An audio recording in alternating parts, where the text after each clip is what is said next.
Friends, आप सभी को मेरे वीडियो में स्वागत है। आप लोग कैसे हैं? आशा करती हूँ आप सब अच्छे होंगे और मैं भी अच्छी हूँ। रोजाना की तरह आज भी मैं एक न्यू मेहंदी डिजाइन लेकर आई हूँ।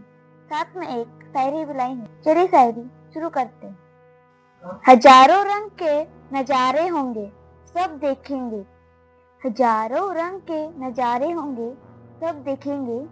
जब रचेगी मेहंदी हाथों में, नजारे छोड़ सब मेहंदी देखेंगे। बातों बातों में सब कह दिया, कभी शायरी तो कभी मेहंदी बना लिया। सबको शुक्रिया जिसने जबार्ट को सब्सक्राइब कर लिया।